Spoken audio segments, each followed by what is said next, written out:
पेसा का ऐतिहासिक आगाज ढोल नगाड़ों के साथ मना जश्न।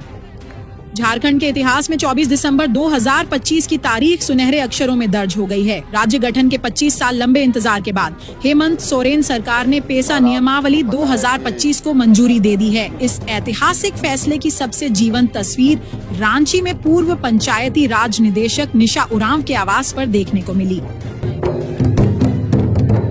निशा उरांव के आवास पर सुबह से ही उत्सव का माहौल था। पारंपरिक वेशभूषा में सजे आदिवासी समुदाय के लोग और विभिन्न संगठनों के प्रतिनिधि वहां पहुंचे। हाथ में मांदर और चेहरे पर अबीर गुलाल लगाए पुरुषों और महिलाओं ने पारंपरिक धुनों पर जमकर नृत्य किया। यह सिर्फ एक उत्सव नहीं बल्कि जल, जंगल, जमीन और स्वशासन के अधिकार मिलने की खुशी थी।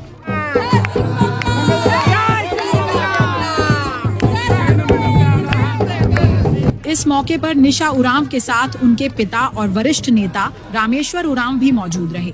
निशा उरांव ने इसे आदिवासियों की बड़ी जीत बताते हुए कहा कि अब पारंपरिक ग्राम सभाएं अपनी संपदा की खुद मालिक होंगी। उन्होंने स्पष्ट किया कि इस नियमावली से अनुसूचित क्षेत्रों में स्थानीय संस्कृति और विरासत का संरक्षण अब और भी मजबूती से हो सकेगा। अर्चने, मुझे ऐसा लगता है कि सरकार की मंशा हमेशा से नियमावली को लागू करने की थी, लेकिन 2018 तक मैं बताना चाहूँगी कि कुछ काम इस दिशा में नहीं हो पाया था कुछ ठोस का। इसकी वजह है खास कि ये नियमावली और कानून कोर्ट में विवादों में उलझा रहा था, और मैं सोचती हूँ कि जिस खास कारणों के लिए उलझा था वो समाज के लिए हित में थे भी नहीं। तो एक खास लॉबी आप कह सकते हैं, कुछ खास मुट्ठी भर लोग थे जिनकी वजह से इतना देर हुआ। उन्होंने नियमावली को रोक के रखा, बाधा डालते रहे और कई प्रकार के उन्होंने विश्लेषण किए जो कि भ्रामक थे। इससे जनता के बीच भी भ्रम की स्थिति उत्पन्न हुई थी और साथ में कई बार सरकार को भी इससे गलत संदेश देने का ऐसा कोशिश किया गया था। मुझे लगता है मुख्य बाधा यही थी जो कुछ शरारती लोग बार बार भ्रम की स्थिति उत्पन्न कर रहे थे और बाधा डालने का प्रयास कर रहे थे। देखिए, जब भी कोई समस्या होता है ऐसा संभव ही नहीं है कि उस समस्या का समाधान भी साथ में ना हो, लेकिन कुछ लोग ऐसे होते हैं जो समस्या का समाधान ढूंढना नहीं चाहते हैं, उसे जलेबी की तरह उलझा कर रखना चाहते हैं। तो ऐसा ही उधर मुख्यमंत्री आवास पर भी आभार जताने वालों का तांता लगा रहा। मांझी परगना और मानकी मुंडाओं का मानना है कि पेसा कानून के लागू होने से ग्राम सभाओं को वास्तविक संवैधानिक शक्ति मिली है, जिससे विकास का लाभ सीधे गांव की अंतिम कतार तक पहुंचेगा। अब देखना यह है कि नियमों का यह नया दस्तावेज झारखंड के आदिवासी समाज के जीवन में कितनी तेजी से बदलाव लाता है। रांची से अपने सहयोगी बुद्धेश्वर किस्कू के साथ मैं अमृता। ऐसे ही आपसे जुड़ी तमाम खबरों के लिए बने रहिए आदिम जुमीद न्यूज के साथ। जोहार। सबसे पहले तो सरकार को मैं धन्यवाद देना चाहूँगा कि कम से कम एक कदम की शुरुआत हो गई है। उसके साथ साथ जितने भी इस कानून को लेकर संघर्ष किए हैं, आंदोलन किए हैं, लड़ाई लड़ी है, उन सभी का आभार और सभी को बधाई। क्या कुछ बदलाव होने जा रहा है अभी? कुछ अभी वर्तमान में जो दिख रहा है इसके पेशा रूल्स के बाद क्या बदलाव होने चाहिए? क्योंकि पहले भी हम झारखंड में निश्चित रूप से आपका पेशा नियमावली के बगैर भी हम आंदोलन कर रहे थे, लड़ रहे थे और हम जल जंगल जमीन बचाने का प्रयास कर रहे थे हम लोग। लेकिन अब ये आधिकारिक तौर पर संवैधानिक अधिकार मिल जाने के बाद में अब लोगों के लिए काम करना आसान हो जाएगा। क्योंकि पहले हम इसी बात को, ये अधिकारों की बात ग्राम सभा करती थी तो उनको FIR कर देते थे लोग, लेकिन अब ऐसा नहीं होगा।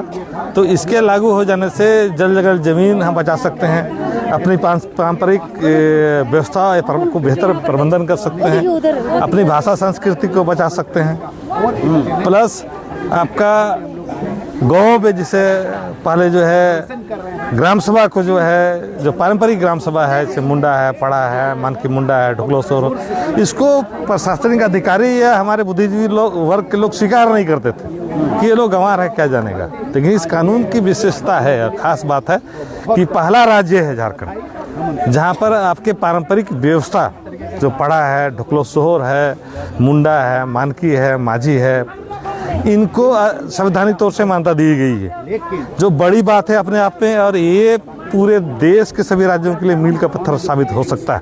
मुझे पूरी उम्मीद है। चुनौती है हमारे पास कि इसको लागू कैसे बेहतर तरीके से कराया जाए, क्योंकि हम बिना इस नियमावली की भी लड़ रहे थे और बहुत हासिल कर रहे थे। तो मुझे बहुत उम्मीद है कि झारखंड बाकी राज्यों के लिए एक मार्गदर्शक का काम करेगा इस पेशा नियमावली के लागू हो जाने के बाद में। इससे पहले जो JPRA के तहत ग्राम सभाएं हो रहे थे उसमें कुछ ऐसे लोग हैं जो परंपरा से पारंपरिक ग्राम सभा से कोई ताल्लुक नहीं है, ये ग्राम सभा करते थे, अध्यक्ष बनते थे। इस नियमावली के बाद क्या वो बदलेगा या ऐसे ही चलेगा? नहीं, इस नियमावली के बाद बहुत सारे चीज़ बदलेंगे, ठीक है। जिससे पारंपरिक जो है तो बनेगा ही, ठीक है। ऐसे भी बहुत सारे गांव हैं जहाँ पे आपका पारंपरिक व्यवस्था नहीं है, ठीक है। वहाँ भी तो विकास करना है, तो कोई ना कोई जो विकल्प तो ढूंढना होगा, जो इस पेशा नियमावली में ऑलरेडी दिया हुआ है कि बहुत सा टोला या ग्राम सभा आप बना सकते हैं, ठीक है। तो उनका भी रास्ता निकलेगा। ऐसा नहीं है कि आपका जो परंपरा छोड़ दिए हैं उसको वापस नहीं किया जा सकता है या उसके लिए फ़ायदा नहीं है। ये कानून में सबको आपका जगह है और मुझे उम्मीद है कि ये कानून जो है सबको जो है आपका विकास का मौका देगा। 30 साल के बाद आखिरकार झारखंड सरकार, ये हेमंत सरकार कल यानी कि 23 दिसंबर 2025 को 16,000 से ज़्यादा ग्राम सभा को संवैधानिक अधिकार मिल गया। ये संवैधानिक अधिकार मतलब अबुआ दिसम रे अबुआ राज। ये जो बाबा बिरसा ने ये आवाज़ दी थी, उस आवाज़ का आज संवैधानिकृत अधिकार मिल गया है।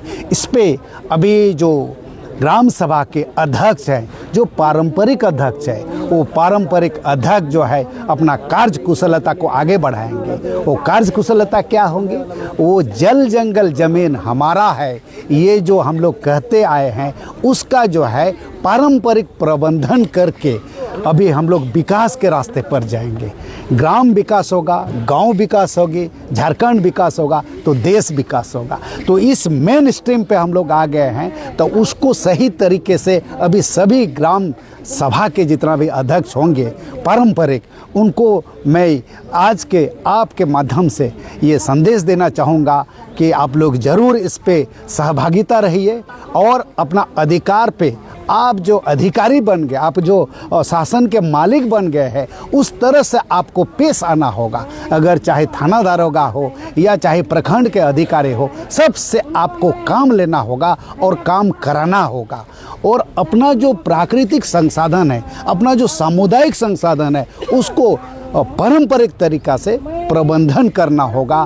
तभी जाके आपके पास आर्थिक आएंगे, और आर्थिक जैसे आएंगे तो आपका आदमी यानी कि सारे झारखंड के कम से कम 16,000 से 16 जो जिला है उस पे जो अनुसूचित क्षेत्र पे ये जितना भी रहने वाले जो जनता है वो विकास के रास्ते पे राह देखेंगे और आगे बढ़ेंगे। तो हम सभी जो यहाँ पे आज इकट्ठे हुए हैं, हम सभी आज के दिन को उत्सव के रूप में मना रहे हैं और हम सभी सरकार के प्रति बहुत बहुत आभार व्यक्त करते हैं। और हम सभी एक दूसरे को भी आभार व्यक्त करते हैं, क्योंकि जितने लोग आज आपको देख रहे हैं, ये लोग चुपचाप गुमनाम तरीके से लगातार पेशा कानून को ज़मीनी स्तर तक लागू करने के लिए संघर्ष कर रहे थे, और आज इन सब के संघर्ष को सफलता मिली है। तो जाहिर सी बात है, सभी बहुत खुश। ड्राफ्ट तैयार करने में आपका भी काफी योगदान रहा। किन किन चीजों पर बारीकियों से ख्याल रखा गया है, किस तरीके से होगा ये? जी, जब सबसे पहले जब ड्राफ्ट तैयार हुआ था तो विभाग के जो मेरी टीम थी बहुत मदद मिली, TRI से भी उसमें बहुत महत्वपूर्ण सुझाव थे। साथ में मैं कहूँगी जब एक बार प्रकाशित हो गया उसके बाद हम लोगों ने सुझाव आमंत्रित किए थे। उस वक्त हम लोगों ने चर्चा के दौरान ऐसा महसूस किया कि जो समाज के अगुवा हैं, जिन्होंने पेशा के लिए इतना लंबा संघर्ष किया है, कहीं ना कहीं उनसे सुझाव लेना बहुत ज़रूरी है और उनकी आकांक्षाओं को नियमावली में उपयुक्त स्थान मिले। जितने भी कानून से संगत हैं उनको उपयुक्त स्थान मिले नियमावली का, इसका प्रयास किया गया। तो कुछ देर हम लोगों ने, कई समय तक हम लोगों ने कुछ कार्यशाला किया और जितने आज लोग देख रहे हैं उन लोगों ने उसमें भागीदारी की और अपने अपने सुझाव दिए, आपत्तियाँ दी, उस अनुसार पुनः संशोधन किया गया।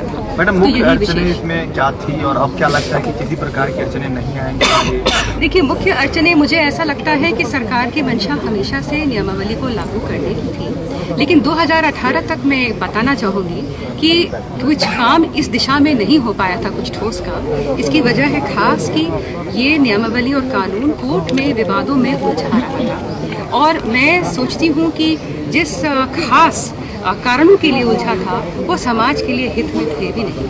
तो एक खास लॉबी आप कह सकते हैं, कुछ खास मुट्ठी भर लोग थे जिनकी वजह से इतना देर हुआ, उन्होंने नियमावली को रोक के रखा, बाधा डालते रहे और कई प्रकार के उन्होंने विश्लेषण किए जो कि भ्रामक थे।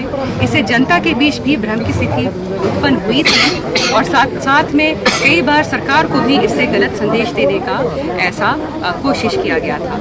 मुझे लगता है मुख्य बाधा यही थी जो कुछ शरारती लोग बार बार भ्रम की स्थिति उत्पन्न कर रहे थे और बाधा डालने का प्रयास कर रहे थे। देखिए, जब भी कोई समस्या होता है ऐसा संभव ही नहीं है कि उस समस्या का समाधान भी साथ में ना हो, लेकिन कुछ लोग ऐसे होते हैं जो समस्या का समाधान ढूंढना नहीं चाहते हैं, उसे जलेबी की तरह उलझा कर रखना चाहते हैं। तो ऐसा ही हो।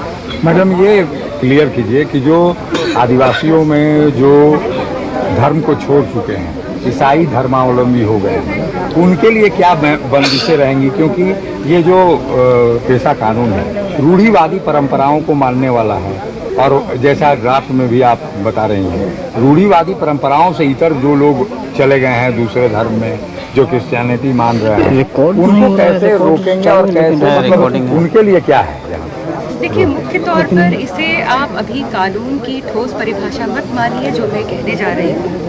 ये हम लोगों का विश्लेषण है, हमारी परिभाषा है, लेकिन मैं साथ में ये भी जोड़ना चाहूँगी कि उच्च न्यायालय और सर्वोच्च न्यायालय के कई निर्णय आ चुके हैं और उसी के आधार पर हमने एक परिभाषा जो है विकसित की है और आपस में इस पर चर्चा करनी है। तो पेशा कानून का चार्ट का है जो सबसे पहला है, वो कहता है कि पेशा कानून संरक्षण देगा किसे? रूढ़िजन्य विधि यानी कस्टमरी, सामाजिक प्रथाएं, तो निश्चित तौर पे पेशा कानून आदिवासी समाज के सामाजिक और धार्मिक प्रथाओं को मान्यता देता है। तो जहाँ धार्मिक प्रथाओं का सवाल आता है निश्चित रूप से और कस्टमरी लॉ का, अगर जो धार्मिक प्रथाएं छोड़ चुके हैं तो उनकी जो विश्वास है, आस्था है, वो अलग हो गई है। जहाँ तक पेशा कानून का सवाल है, वो पारंपरिक ढांचे को सुरक्षा प्रदान करता है और जो पारंपरिक ढांचा है वो समाज के जो सामाजिक प्रथाएं हैं, धार्मिक प्रथाएं हैं, कस्टमरी लॉ है, उसी पे आधारित है। तो जो इसे नहीं मानते हैं उन पे पेशा कानून, मैं कह सकती हूँ कि पेशा कानून तो सब पे लागू होगा, चाहे वो आदिवासी है या गैर आदिवासी। लेकिन ये कहा जा सकता है कि सामाजिक संरचना है जो आदिवासी बहुस्तरीय व्यवस्था का जो संरचना है, उस पद पे कौन होंगे? वो कस्टमरी लॉ पालन करने वाले होंगे या कौन होंगे? क्योंकि उन पदों की सामाजिक जिम्मेदारियां हैं, उन पदों की धार्मिक जिम्मेदारियां भी हैं और आदिवासी समाज में आपका धर्म और कानून और परंपरा ये बहुत अलग अलग नहीं चलते हैं, राज्य कानून जैसा नहीं है, ये सभी आपस में हैं। तो पेशा कानून का जो वचन है कि हम एक कानून एक सुरक्षा देगा आदिवासी की पारंपरिक विरासत, तो मुझे लगता है इसमें धर्म और परंपरा की सुरक्षा भी शामिल है। हाल में छत्तीसगढ़ हाईकोर्ट का भी निर्णय आया था और उन्होंने भी 4 घ और 4 का की जो प्रावधान है पेशा के, उस पर अपना निर्णय को आधारित किया था, जहाँ पे सामाजिक और धार्मिक प्रथाओं की सुरक्षा का आधार पेशा कानून देता है, ये उन्होंने स्पष्ट कर दिया है।